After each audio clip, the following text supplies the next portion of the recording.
Ladies and gentlemen, William Barr and John Durham have openly stated, publicly, formally, that the documentary and testimonial evidence that Michael Horowitz couldn't find regarding institutional bias or regarding the justification to begin the probe, they're stating that based on what they have acquired, so that was not accurate. The headlines that said Barr's handpicked prosecutor couldn't find evidence of wrongdoing. I'll read this to you right now. You can just simply go to United States Department of Justice.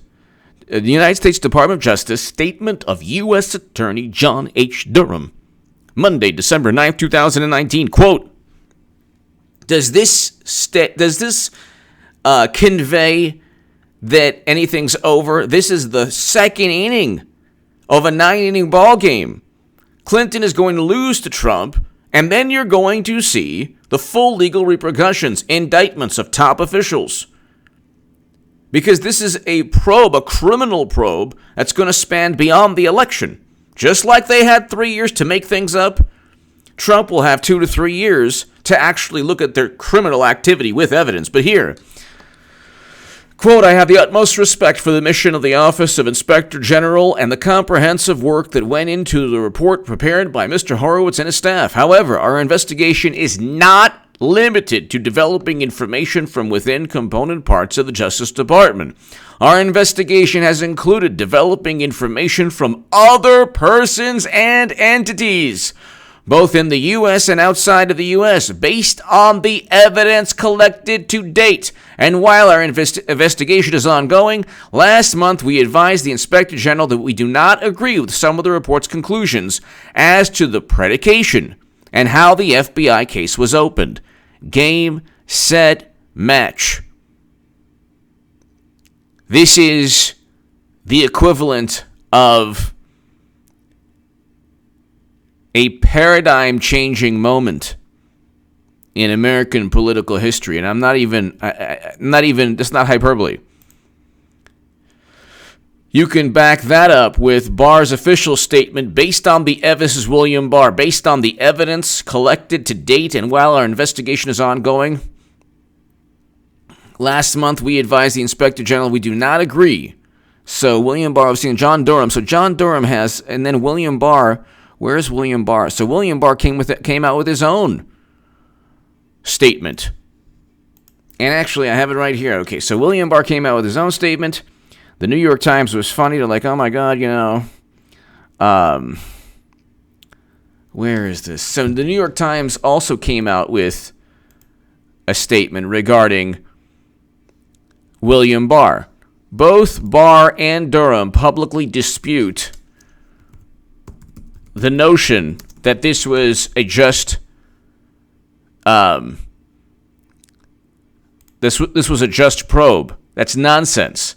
Here you have Barr and Durham publicly disagree with Horowitz's report on Russia inquiry. New York Times. The FBI launched an intrusive investigation of U.S. presidential campaign on the thinnest of suspicions that, in my view, were insufficient to justify the steps taken, he said. That's William Barr's statement.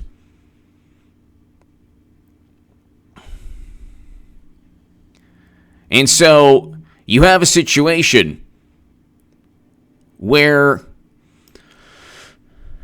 then you get this is I don't understand how Barr can on one hand lavish praise on the Inspector General and his team, and in the next breath seek to undermine his key findings because he's being diplomatic.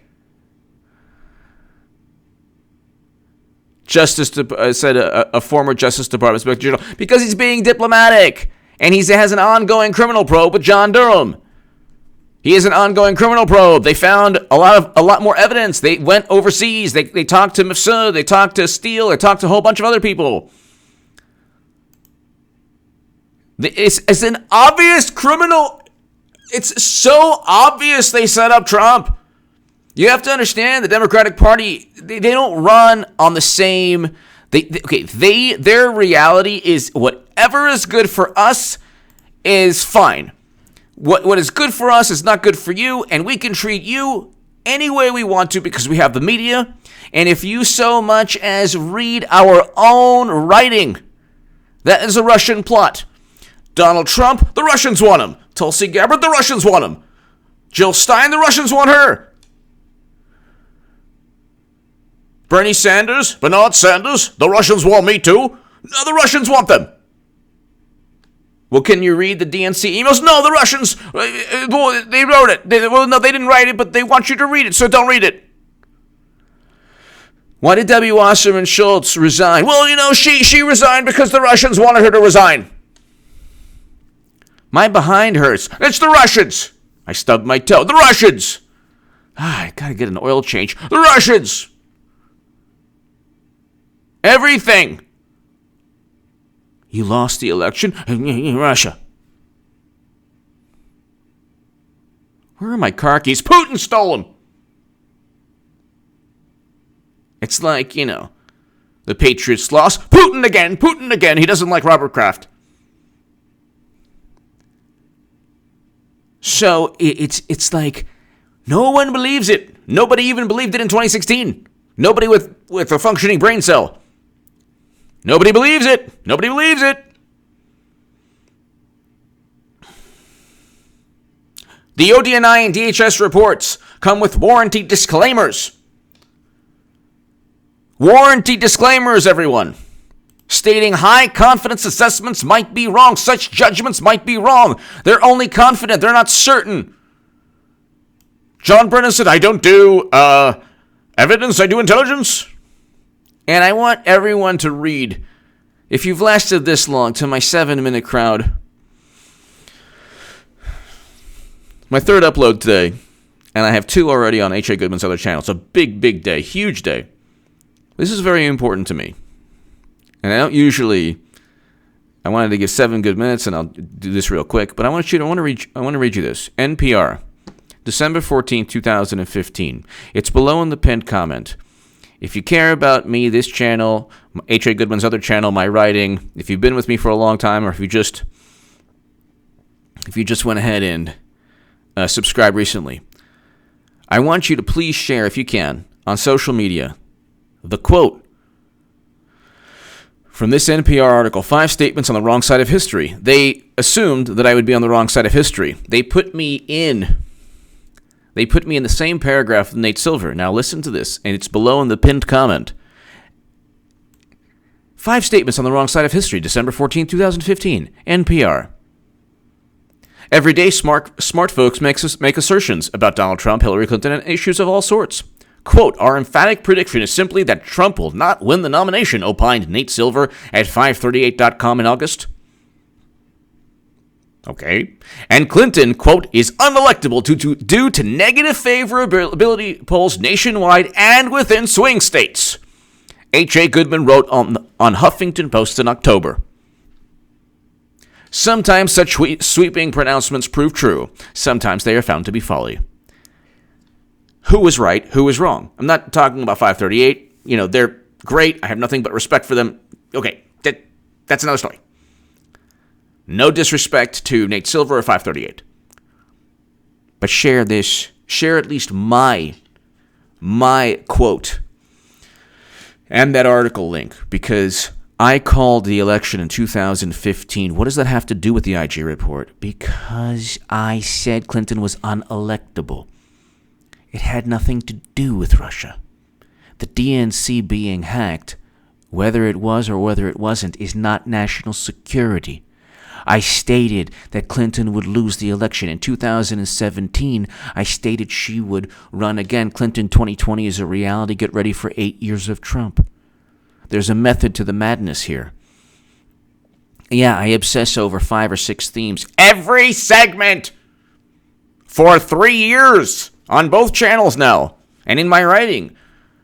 In the Huffington Post, the Hill, Salon, the Federalist. Check out my writing in the Federalist. But this is not about me. I really am not. It's not about. Why did I always say? Why do I harp more on Madam Secretary and her husband Bill? Why is H.A. Goodman always talking about me? Because they're head of a political machine that James Comey is part of.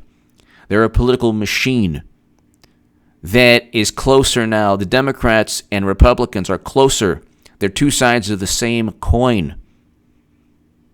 And when I said that she wouldn't win swing states in 2015 and then she lost, I realized very quickly she would run again and lose again, and it would not matter.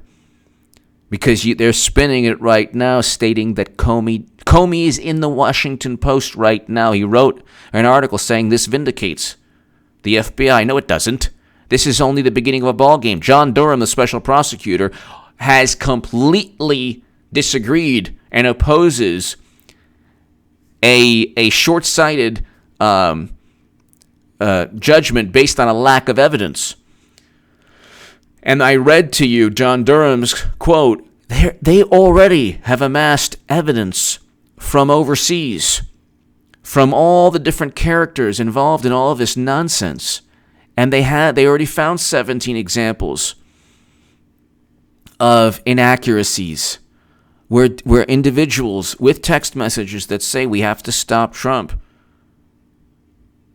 They already found the bias linked to the behavior and the actions to undermine an incoming president. Why is this NPR article important or whatever? Because I was right in 2016 regarding the election. I'll be right in 2020 regarding the election. But all of this is about a political machine, and Clinton's going to lose again. When she loses again, people like Comey, Strzok, McCabe, Clapper, Brennan, Kleinsmith, you're talking about all of them or most of them being indicted by John Durham. Because I write in the Federalist, the 18 U.S. Code 371 statute is what is the legal statute they broke. They broke that statute for Clinton. They didn't get a signed note from Clinton saying, well, do this for us. But it's a political machine. They're running, they worked to uphold and prop up a political machine like Tammany Hall. And that's it. They were all in charge of covering up Clinton's email investigation. Once they did that, they then fabricated a probe against Trump. They got the media to try to sweep everything under the rug regarding Clinton's real criminal acts, and then fabricate Trump working with Russia. Now Trump's with the Ukraine call. This is nonsense. That's not national security. That's not a criminal act. That's not having top secret intelligence on private servers. Then you have Max Boot in the Washington Post saying, "Oh, I don't want to hear about her emails anymore because you know what? Trump did worse." No, he didn't. He uses it as an example. A New York Times article where Trump is alleged to have given classified intelligence to a diplomat or a foreign leader. That's according to the New York Times source. According to James Comey, Clinton had 100 email chains with secret or top secret or special access program intelligence. She was running, there's an Ars Technica article in each one of my segments. She was running on Microsoft Exchange software. You don't think the whole planet, even Michael Hayden and Robert Gates, the intelligence chief and defense secretary under President Obama, said, yeah, it's almost certain her servers were hacked. And they were being generous. The servers were hacked by the entire planet. As would Trump's servers if he had servers. Anyone's servers, if they were running private networks with top secret intel, would have been hacked by the planet. And that's Michael Hayden, and he voted for Clinton. He was the intelligence chief who said, I would lose respect for intelligence agencies if they didn't already have all of Clinton's emails. And he worked under President Obama. And he voted for Clinton. And he's part of the machine with Brennan and everybody. So, the issue here is that this is a redo. This is the sequel of 2016. It's all 2016 all over again. Same outcome, too. Different outcome after the election because Trump's going to win again, but then you're going to see eventually John Durham having the political will to indict a whole lot of people because at that point Democrats will want Madam Secretary and Comey and all of them indicted. Democrats will be begging and praying to God for some way to get rid of politically speaking, to remove the influence of people who run the machine. Clinton's going to run again in 2024. She'll lose again in 2020. She's going to run again in 2024. A lot of Democrats will be like, please, God, Durham, help us, and they won't say it publicly. And I think President Obama and Michelle Obama will then control the Democratic Party and take control away from Bill and Hillary. So I think there's like something going on there where they're like just waiting because they know Clinton's going to lose again. From Clinton's perspective, she doesn't care. So in 2017 in the Huffington Post, I said Clinton 2020 is a reality. Get ready for 8 years of Trump. But Durham and Barr have stated, wait a second, crimes have been committed. We have evidence. We're waiting until the election for the political will to indict people. That's fine. Comey had the political will to cover things up. Durham will have the political will to actually indict people. Once Clinton loses again, any semblance of loyalty or allegiance by a lot of Democrats, maybe not all, but by a great many Democrats will be gone. That'll give Durham green light to do what he needs to do. Give me your thoughts below. Check out H.A. Goodman's other channel right now. Durham and Barr are in complete opposition to the notion that there was no bias. Give me your thoughts. Thank you. And they have evidence already of a criminal actions. Give me your thoughts. Thank you.